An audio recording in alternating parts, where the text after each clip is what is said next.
Voice K. Yeah, it looks amazing. We're waiting for it to get bigger, but yeah, so far it's cool, yeah. Oh yeah. And what do you like the best about the show? The music is awesome, and there are a lot of people, so it's getting warmer, and we need some warm now. It's pretty cold now. Thank you. Hi, I am Leo Yin, a reporter from Journal Voice K, and I am here today with Mark Garner, the executive director of Illuminite. Hello. Are you? Hi, Leo. Is it okay if I ask you a few questions? By all means, Leo.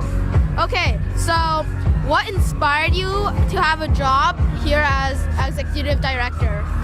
Well, the executive director of the Downtown Young Business Improvement Area, we're responsible for everything that happens in the area. We do all the beautification, programming, and we do all this wonderful seasonal stuff to get ready for the Christmas season. Are you the ones also who choose the music? Say that again, Leo. I couldn't hear you because of the fire truck. Do you also choose the music? Well, no, we work with a company called Creativa, and Lucas is the guy that basically plans and gets all the artists together and then determines what we're going to put on this year. It's going to be a great event. Okay. How do you feel executive director, and why do you feel so? I love being the executive director because I get to meet guys like you in the town, right? We like to, energize and connect with the community. We do a lot of great community work, and I love that you guys come out every year. I met you last year for the first time, and it's great to have you out this year again to come and see Illuminite. Yeah, thank you. How do you get performers for the festival? Say that again, Leo. How do you get performers for this event? Well, basically what Lucas does at Creativa, what he does is he goes around and finds performers all around Toronto, brings them here. And the performers that you're going to see tonight has never been seen in Toronto before. So he finds all new stuff globally, does a lot of work internationally as well. So he does a lot of research to find the best for us here at Yonge and Dundas. Sounds like he has an important job too. He does. He's a creative director, and he's the guy that's out there finding all new talent and different things that are happening. You're seeing what's going on through the crowd behind us. There's tin soldiers walking around. You're going to see aerial performers tonight. There's going to be fireworks. There's going to be music. You hear the DJ behind us. He's doing a great job, so it's going to be a great celebration. Sounds nice. Yeah. So, about how many performers on average apply per year? This year, I couldn't even tell you, Leo. It's there's a lot of performers, so I think this year there's probably 30 or 40 performers that are going to be here. Out of all the festivals, how many performers on average apply? I don't know an actual average number, but there's a lot that come out. That's all I know. There's a lot. Okay. How come this event only happens at night and in cold weather? Well, that's when Christmas is, right? So it just happens to be last year. It was a little warmer last year when you were here. Tonight it's a little colder than it was last year, all wearing longer coats and stuff like that, but it's the start of the holiday season.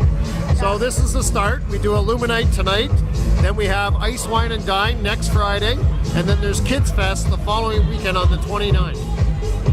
Okay.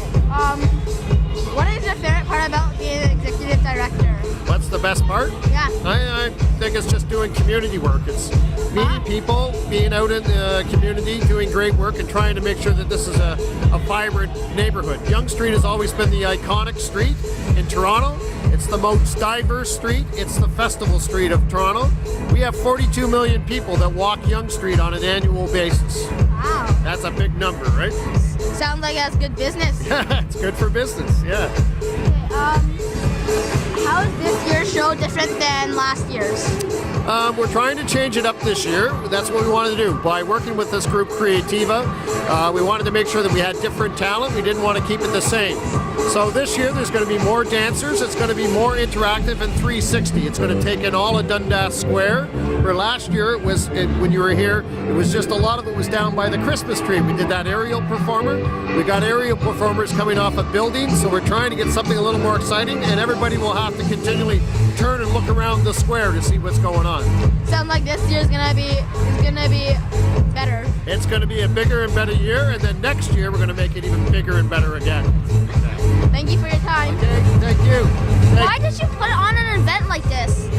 Well, it really is a community event. We want people to come out. It's the start of the holiday season, so we want everybody to come down You know, you got the Eaton Center behind. We want everybody to start the Christmas shopping, and how better to do it than doing a very formal tree lighting ceremony. Yeah. So we did this, we started this years and years ago, and we try and make it bigger and better every year. Yeah, that seems cool. And how did this event start? The BIA, so the Business Improvement Area, the Downtown Young BIA started this years and years ago. And it's just growing exponentially every year. More and more people come out.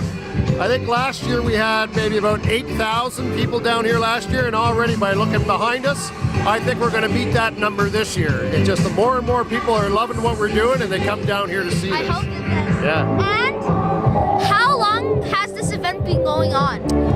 It's probably, I think we're in our 12th year now, 12th or 13th year of doing this. Thanks.